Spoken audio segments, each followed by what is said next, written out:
এ কথা নাহি কি মনে? অজাত শত্রু করেছে রটনা, স্তূপে যে করিবে অর্ঘ রচনা, শুলের উপর মরিবে সে জনা, অথবা নির্বাসনে। সেথা হতে ফিরে অথবা নির্বাসনে।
সেথা হতে ফিরি গেল চলি ধীরে, বধূ আমি তার ঘরে।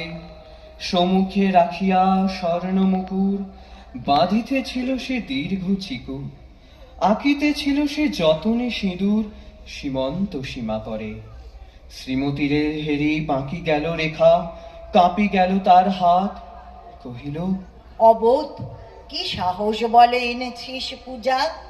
এখনই যা চলে, কে কোথা দেখিবে, ঘটিবে তাহলে বিষম বিপদপাত। অস্তরবীর রশ্মিয়া ভাই খোলা জানালার ধারে, কুমারী শুক্লা বসে একাকিনী, পড়িতে নিরত কাব্য কাহিনী। চমকে উঠিল শুনি কিঙ্কিনী, চাহিয়া দেখিল দ্বারে।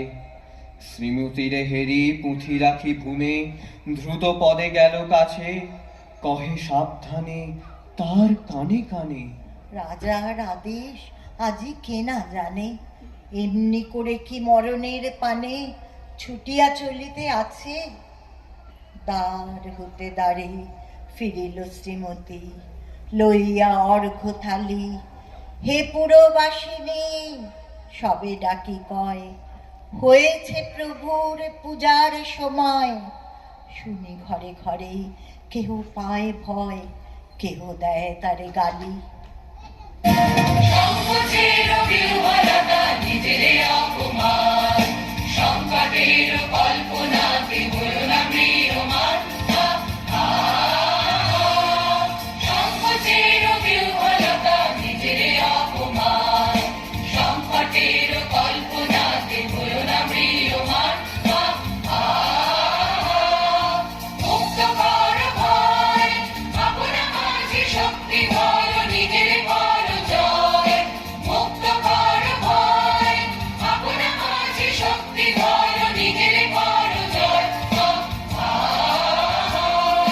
সংকোচের বিহ্বলতা, নিজেরে অপমান, সংকটের কল্পনাতে হলো না ম্রিয়মাণ।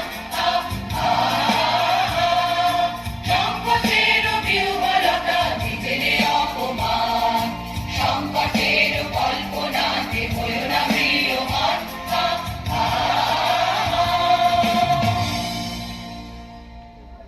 দিবসের শেষ আলোক মিলালো নগর সৌধ পরে, পথ জনহীন আধারে বিলীন, কলকোলাহল হয়ে এলো ক্ষীণ। আরতি ঘণ্টা ধ্বনিল প্রাচীন রাজ দেবালয় ঘরে।